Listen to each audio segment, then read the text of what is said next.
नमस्कार रसिक श्रोते हो, मी सौ संध्या टिंगरे नेहमीप्रमाणे आपल्या भेटीस आपल्या माणुसकी the untold side of struggle या लघुकथेच्या दुसऱ्या भागासोबत. चला तर मग सुरुवात करूया कथेच्या दुसऱ्या भागाला.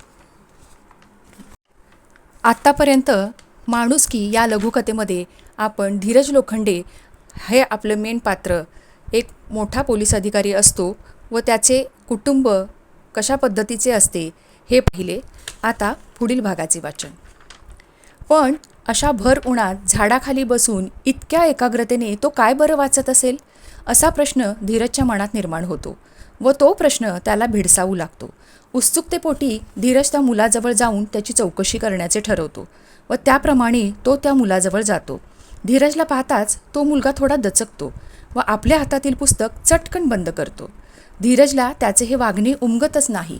तो त्याला प्रश्न विचारतो, अरे बाळा, इतक्या भर उन्हात तू काय वाचत बसला आहेस, तेही रस्त्याकडेला? धीरजच्या या प्रश्नामुळे तो मुलगा थोडा गोंधळतो. ततपप करतच तो धीरजला उत्तर देतो, सर, मी माझे शालेय पुस्तक वाचत आहे. हे त्या मुलाचे उत्तर ऐकून धीरज एकदम आश्चर्यचकित होतो.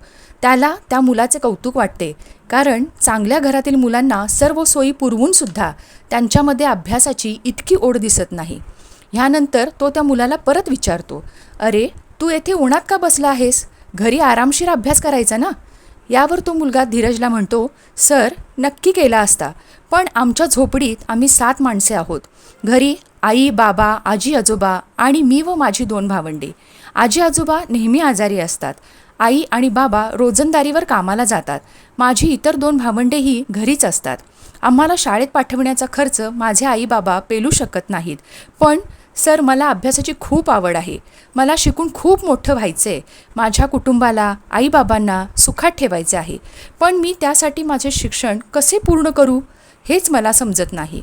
आमच्या शेजारी एक काकू आहेत, ज्या आम्हाला त्यांच्या मुलांची जुनी कपडे, चप्पल्स व इतर जुन्या गोष्टीही देतात. त्यांच्याकडूनच मी हे पुस्तक आणले आहे.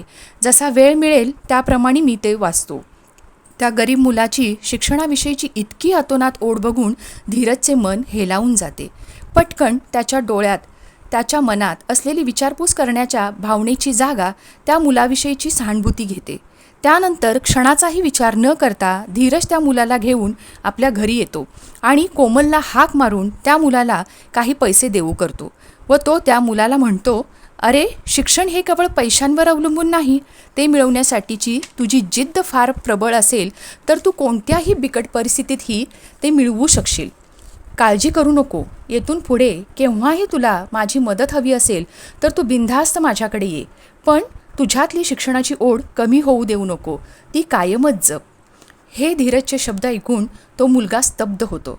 पैसे घेण्यासाठी नकार देतो.